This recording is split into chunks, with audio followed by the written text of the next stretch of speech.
welcome back to my channel. Refuge Tea here with my granny's closet, back with another video for you guys. How is everybody doing today? How is everybody doing on this midweek Wednesday morning? It is morning for me. What time is it for you? Now, I was debating whether I should do a video today or just chill, but you know what? A little bit of what we're going to talk about later on in the video has a lot to do with why I'm doing this video. So we're going to be talking about how to display your items for vendor events or for farmers markets. So before we get into today's video, let us get into some admin and intro stuff. If you don't know, now you know. You can find me on Pinterest, Instagram, and Facebook, all underneath my Granny's Closet 3 Gs. If you're interested in anything that I make and sell at my farmers market, you can head on over to my Facebook page. That is where I sell everything. Have photos, descriptions, pricing, and shipping and handling and the like there. So if you're interested in purchasing or just browsing the pictures of the things that I do sell, you can head on over there. Now I do have a group page called My Granny's Closet 3 Gs, no spacing, just add the S at the end. That is where we go to congregate and conversate about all things yarny and crafty goodness. If you have a question about an upcoming vendor event, if you have a question about any type of vendor event or market or future events, or you want to try just to get some encouragement, you can ask those questions there. If you have a finished item that you want to show off, please do so in that group page, and we will be there to cheer you on. We just ask, if you have a question about a paid for pattern, please don't post those paid for pattern photos on the page. Thank you, thank you, thank you. If you are new or a returning subscriber, thank you for joining me today. You're wonderful, you're wonderful. I really do appreciate each and every single one of you guys. I've been reading the comments. Thank you so much, you guys, especially during this time right now. Your encouragement, your prayers, your just words of kindness mean so much to me and my mom and our family and Babusa's family. So thank you guys so much for reaching out and letting me know that you are praying for us. We deeply, deeply appreciate it.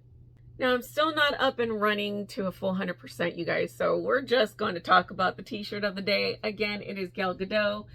It's one of my favorite Wonder Woman t-shirts, and I do have, or one of my favorite t-shirts, and I do have my Puma sales on that match. Now, one thing that I want you guys to know before I get into this is that when you are displaying your items, there's no amount of foot traffic and no amount of displaying your items is going to guarantee that you have that perfect amount of sales, or that you even... Bear with me here, you guys, because I'm still not 100%, like I said. So while we're getting into this video, I have been very spacey, very absent-minded. I'm losing my train of thought a lot lately, and I'll talk a lot about that later on in the second topic of this video. And as you can tell from the title, it does have to do with ADHD, burnout, and the cause of those things. So how to display your items. You want to display it in an attractive way. But before I tell you guys the list of things that I want to help you with sales and the like, it's never a guarantee whether you're going to make big sales, whether you're going to make small sales. I've walked away making over $600. I've walked away with making zero, and I've eaten my booth space rent because of that. So even seasoned vendors like myself or my mom, we can make absolutely nothing with all our experience and knowledge put into how we display our space. So when you're displaying your items, you want to do it in an attractive way. Put your most complimented item out front. For an example, my scrunchies and my key fobs, those are most popular, as well as my keychain lip balm holders. The smaller items that are under $10 or less, those items are extremely popular. Also, my wild oleander hooded scarves, those are really popular as well. Bright colors attract a lot of people. Now, I know you guys have seen my displays in a lot of my videos. So when I talk about, you know, display your items in a way to attract people to come in, the way that I display my scrunchies is I use the $20 Walmart clothing rack, okay, and then I put a pegboard on top of it, and then I put pegs on it and I display my scrunchies. Now, I do that as well for my key fobs. So what I do is right at the opening of my booth space, I have my scrunchies on this side and they're facing out. So when people come in this way or they're leaving, because I'm right at the entrance and the exit of the market, they see my scrunchies and it stops them. Now on either side of these clothing racks, you have an extension that pops out and locks into place. So what I do is I slide that extension out and I put my most attractive and most purchased wearables there. So my wild oleander hooded scarves and my granny square ponchos that I do put them right there. So it's all the color right here. And then turning this way, if you're walking or coming into the market from this way, you'll see my key fobs in the same fashion. Now I do pull the peg out and lock it in place. My mama has her aprons that she makes and she puts out there. So display your items. Other people have amigurumi and they put their big, larger, most attractive, most complimented item. So if you have an item that gets a lot of compliments, people are super like wowed by it, put those out there. Get the people to come in. Now the next thing is that when they come in, you want to place another popular, more complimented item. So you want one or two that are going to attract people to come in. But once they get pulled in, you notice that I didn't mention that I have my keychain lip balm holders out there. No, those are in the middle of my booth. Why? Is because once they come in and they see those attractive items out in front, they come in even more and they realize, oh, there's a lot more to this booth space. Oh, look at those keychain lip balm holders. Those are my #1 sellers. So you want to get something that is complimentary, bring them in really bright and vibrant. And once they come in, they see more of what your #1 top sellers are. And then they would buy something that they probably would not have bought to begin with. Also, when they come in, you know, I've noticed that a lot of people don't like to look down too often. And so try to place things at eye level.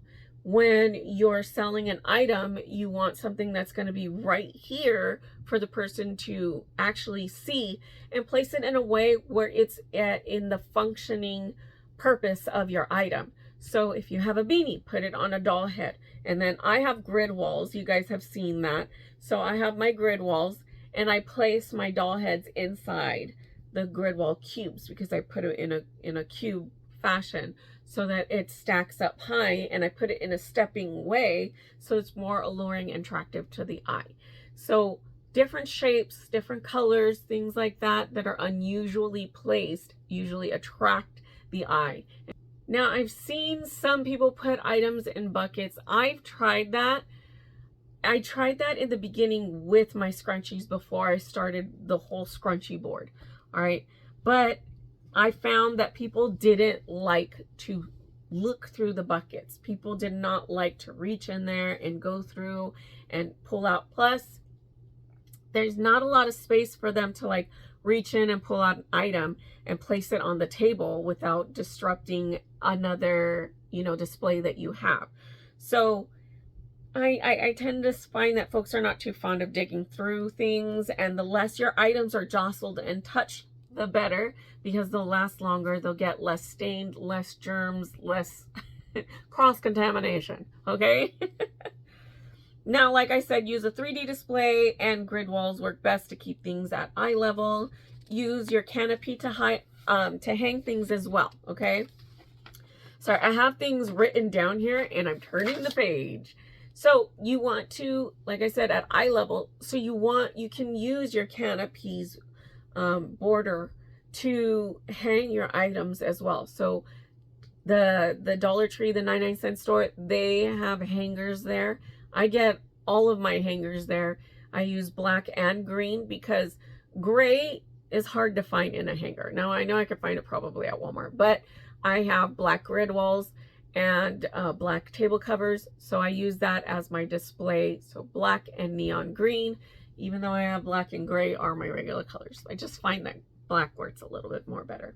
Also, have a smaller and cheaper priced item on or near where you're cashing customers out.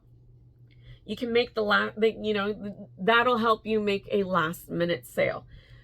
So say you have a $5 to $3 item. My mom has her stickers that she has displayed out. They're all 50 cents each. So when somebody comes to cash out, they see the stickers, they see something they like. It's a last minute purchase. It's always good. Also, have a display of what forms of payment you accept. If you have that there, people don't have reason to ask. And it's more sometimes, like for me personally, and I know for some other people or folks out there, it's always a little shy for me to ask, oh, do you guys take cash or card? I don't want to ask those specific questions because I don't want to assume, and that's just me personally, you guys. Like I said, money is kind of funny for me. So I tend to not ask those questions. And if also price your items, this goes in pricing. So if your items aren't priced, I don't want to ask how much it costs, because if I see how beautiful it is, I know it's going to be up there. But at the same time, if I ask how much it costs and something like, oh, this much, and I'm like, what? That's not even enough, you know? Like I said in the last Wednesday video, know your worth, but price your items. People tend to like organization and they're impressed with your organized display. That way they don't have to ask too many questions. The initial greeting is enough for them. If they initiate a conversation, go for it. But less conversation, allowing them to browse and look at your items, is more commonly going to allow them to be free to spend more. Now, bundles. I have all of my scrunchie bundle kits.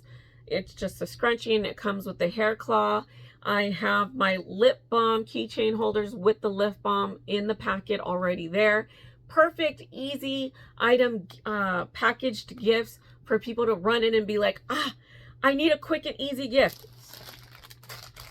Here is a bundle for an example. This is my bundle, project bundle kit. It comes with everything for $40. Easy price. People don't have to choose. It's already packaged for them. And it's an easy, be like, pick up, let's go. Also, my tea, my coffee, and my boba, even my mango ñadas.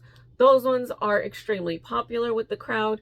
If I make anything, I most likely have sold one of these throughout the Saturday. It's an easy way for people to run in, get that last minute gift, and run out. Also, have one item in multiple colors. Why? Because you can make more sales. Now, if somebody takes that last color and you only made one of that item in one color, it's kind of leaving, you to be in limbo. And it's just like, I sold out, and somebody else walks in and is like, do you have it in this color? No, because I only made one in that color. Now, this works best if you have a farmer's market. It always works best if you have a farmer's market. If you're working a vendor event, depending on what kind, like a Renaissance or some sort of rodeo or a biker rally, things like that, where there's gonna be large crowds. It's known to have large crowds. Make one item in multiple colors. Like I do my scrunchies, my key fobs, I make 2 of each. I make multiple colors, 3 of each color in my keychain lip balm holders. And I have a slew of colors in my mason jar bundles, and in my lip balm keychain holders, and in my mini scrunchie boxes. So give yourself a large door with that. Make multiples in all the colors. Make you know what I'm saying. You know what I'm saying. I can't get it out. Now, lastly, you guys don't have to do this. I do this only because I've been doing this for so long. I usually have a little bowl of candy, but I find that if it's hot, you can't have chocolate, or the, you know, the hard candies kind of melt in the heat and they get a little stuck to the wrapper. People can't really open it. So I've done this. You guys have seen these before. I have a complimentary gift, just a small thing. It doesn't cost much at all, but it's worth it to say thank you to my customers, especially my regulars that come in. It has all of my social media contacts on my business card. It has little charms that they can give to their grandkids, their kids, their, you know, a student, somebody that will like this. Or I have several customers that come in and be like, I love the charms. I put them in a jar on my desk and everybody loves looking through them and picking their favorite. So they keep them and they give them away as well. So it's, you know, win-win for you, knowing that your gift, your small little gift, is being used and blessing others. This last thing, I know I said that that was the last thing, but this last thing, try to do a mock setup. If you want to do a mock setup, now I don't do mock setups. I work out everything mentally because I've done it for so long. I know what's going to work and what's not going to work for me. And I also do it when I get to my market. So I know my mom's not, when I know my mom's not going to be there, like this Saturday, she definitely won't be there. I will be there with my 10 by 20, of course, but it's going to be a smaller display. However, it's going to leave me a larger space for me to just chill and have my own little spot. You know what I'm saying? So have your mock-up set up. So get your mock setup on, because you want to know how you're going to display it. Take a picture, you know, practice once or twice. Make sure you know how to set up your canopy. That's one thing. Make sure you know how to set up your canopy on your own, or whether you're going to have help. All right, guys, this next topic is a little bit of a difficult one for me personally, because I do it constantly and it happens constantly, especially women and moms and those of us that balance work and home life at the same time. And especially during this time for myself, when grief hits, when you've lost a loved one, when you're going through a stressful time at work, something happens with your children, it's difficult for us to identify the signs. But I'm going to touch on 3 ways to identify the signs of ADHD burnout. Now, these are the 3 things that you want to look for. It's overcompensation is one, you're ignoring your limits, and then you feel guilty for resting. So let's go over overcompensation. Now, I know that from feeling the weight of other people's expectations and you try to people please, you try to make up for what you feel like is a lack of expectations, or you feel like you're making up for some kind of shortcoming. It is difficult. We basically try to make up for the lazy labels, or a stereotypical label of being lazy as ADHD people, and we overcompensate. So we tend to try to do more than we're supposed to, which goes into ignoring our limits. So overcompensating for you, what is that like? For me is I try to be more bubbly. I try to do more than I'm supposed to. And I said in the beginning, we're going to talk about why I'm doing my Wednesday video.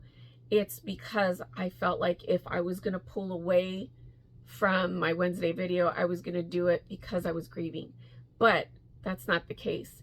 The case is that if I were to not do my Wednesday video, then I would probably most likely miss next week Wednesday and the week after. So I decided I'm going to do this, and I'm going to do more, and I'm going to do more, and I'm going to do more, and that's overcompensating.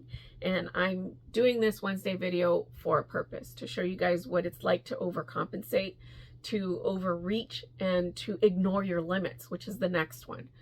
You're ignoring your limits. So you have too much to do and too much on your plate. You're balancing work, you're balancing home. You often bring work home with you so that you can be like, oh, I can get that done. Now, for me, I was doing too much this weekend to try and take my mind off of my grief. I made earrings, I made stitch markers, I started a new project, I'm completing a new project. That led me to a burnout on Monday, and it was very difficult. I skipped church, I didn't want to do that, but I stayed home and I started crocheting, and I was the project after next, and I never completed one project. I started cleaning the kitchen and putting away dishes. I didn't finish that. I automatically was like, oh, because in the middle of me putting away the dishes, my brain stopped and automatically like, oh, I needed to do this. So I'd run upstairs and I start packaging all of my, and this is just Sunday alone, okay? Saturday and Sunday alone, you guys. You start a project, you never finish it, and that's normal for folks with ADHD. It is definitely normal for folks with ADHD. However, this is a different level of ignoring your limits. You're putting on more stress on your mind and your body and your emotions than usual. And then it's just like you're trying too hard, because you or us, as ADHD people, we tend to lose focus faster. So you start one project and you're maybe 5, 10, 15 minutes into it, and then you think of something else. Then you go do that. And now Friday I was supposed to do the raffle. Of course, I didn't do it because I was too distraught. So I kept thinking, I got to do it. I got to do it. I got to do it. But while I was saying I got to do it, I was losing focus faster in everything else that I was doing. And it was too difficult. Every time I tried to record myself, I would start to cry.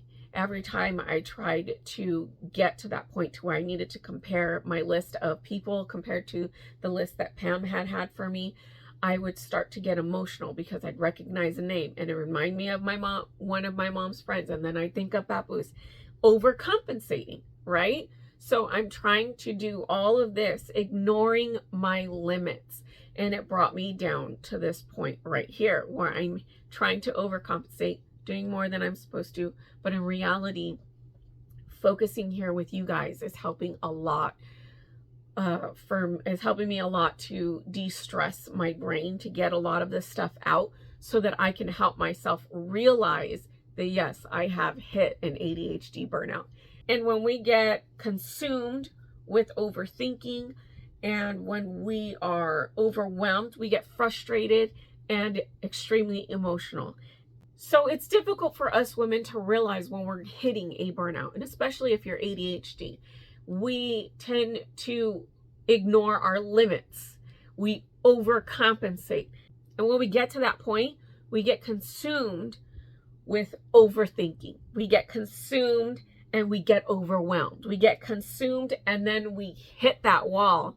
We get frustrated and extremely emotional. And because of this, we end up just completely crashing. You need a timeout, but you feel guilty when you just made a huge mess of your workspace, your house, your day. So when you hit that wall, you feel guilty because you're resting now. So that last part is you feel guilty because you're resting. You need the time. Your brain and your body and your emotions and everything is telling you that you need the time when you're not even realizing it yourself that you need that rest. So you just made a huge mess. Like I have a huge mess on my table after my live because I've seen a clear spot. I have a clear space. So I've had so many projects on my brain that I've literally just put skeins of yarn, hanks of yarn, mason jars up here. I have even my leggy froggy to remind me that I do need to make more for this weekend. I have my little findings here to let me know and remind myself that I need to make more stitch markers. Now, while it seems like laziness to the outside world, it doesn't help us. Now, the truth is, we're not lazy. We're not lazy. Our mind, body, and emotions are in defense mode, okay? Because while we're unaware of the much needed rest our mind and body need, our mind and body know that we need it. So it crashes. We hit that wall. We hit that burnout. Now, those that don't understand, at least won't realize that we've hit this wall. We're trying hard not to have a mental and emotional meltdown. My grandmother would call my ADHD burnout meltdowns. Now, my family understood this because we have several people in the family that are ADHD. Now, with me, I would react in anger first because people would ask questions. And this is, you know, at home as well. You know, your significant other be like, what's wrong with you? Why are you getting worked up over nothing? It's not nothing to us. It seems like it's coming out of nowhere for them. But with us, we've been trying to be patient, overcompensating. We've been trying to ignore our limits, which is not stopping somebody when they're being picky on you or irritating you and not letting them know that, hey, that was uncalled for. Please don't do that again. Let them know they need to back off. We haven't been doing that. So we've been taking it and taking it and taking it. And that last straw could be just something really small to somebody else, but is a monumental weight on a giant stack of unbound haystacks that is about to come crashing down, and needles are going to go everywhere. My solution for me, slow down, rest, try not to feel guilty for it, even though you know you are. Now, on Monday, I just rested. I chilled. Now, I did crochet because that's how I rest. And I did read quite a bit. I'm trying to stay focused on a book. I'm trying to get lost into this new world of this new book that I started, but it's difficult for me because I know that I didn't finish putting dishes away. Remind yourself of your limits. Leave reminders for yourself. I have sticky notes, and sometimes I leave sticky notes for myself. I got this from my older sister. She does that because she's a teacher. She used to leave sticky notes with scriptures on it for me when I was younger and I was a new believer, and it helped me to be more inspirational, to remind myself that I am worth more than what I think I'm worth. Make a checklist. Check things off or write things down the night before. If your mind is too consumed to go to sleep, make a checklist of the things that you would like to get done throughout the day, but be realistic. Now, this is one thing for me. I don't know about you, but I know me, and I know another friend of mine who has ADHD. We love lists. And I got to tell you, we make lists of the lists of the lists of the lists, okay? And we have multiple books. Now, I have 2 of these. Plus, I have like maybe 4 or 5 smaller ones in different sizes. And each one has probably a different variation of the same list. So, I also put it in my phone. I make lots of checklists and I go through the things throughout the day. Now, it works best for my business because then it prioritizes the things that I absolutely need to get done. The lists don't just hold me to a lack of my expectations for myself. It holds me to a goal that I have for myself for the day.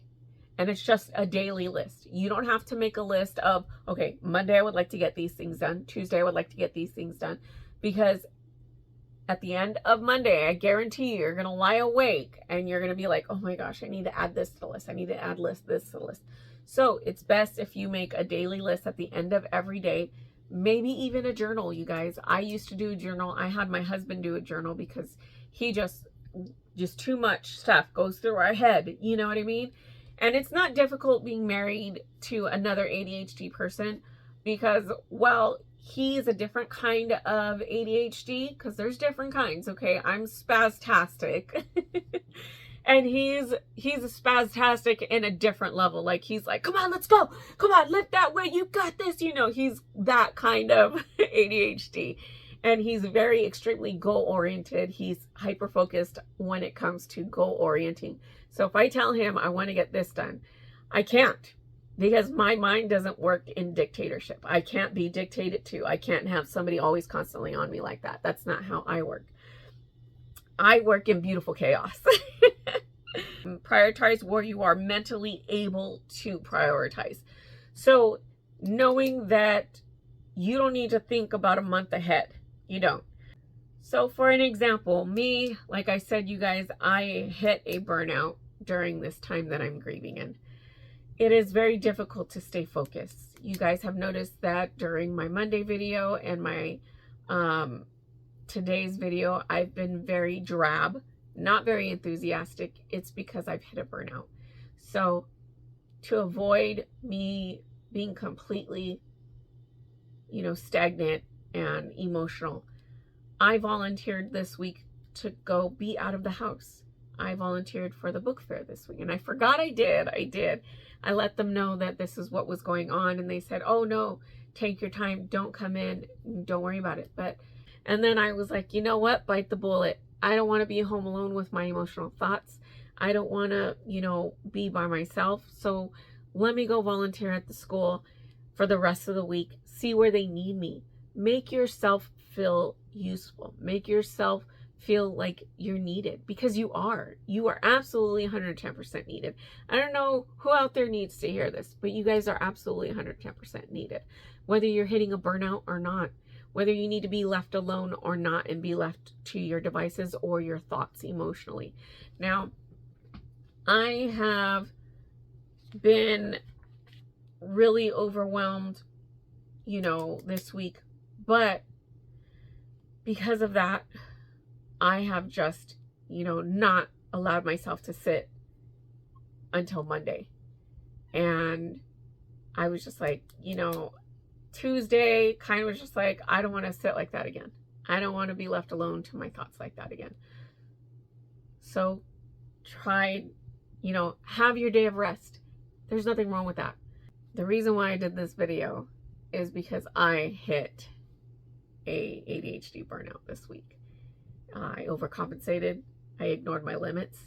And then on Monday, I felt super guilty. So, but after going through all of that, I don't feel guilty anymore. Why? Because it was much needed rest. So you guys take that into consideration. Thank you guys for joining me today. That is it for me today. I hope this helps somebody who has a family member with ADHD, if you yourself are going through that, or if you have a child who does. But you guys have a blessed rest of your Wednesday, a blessed rest of your week, and I will see you next time. Peace out.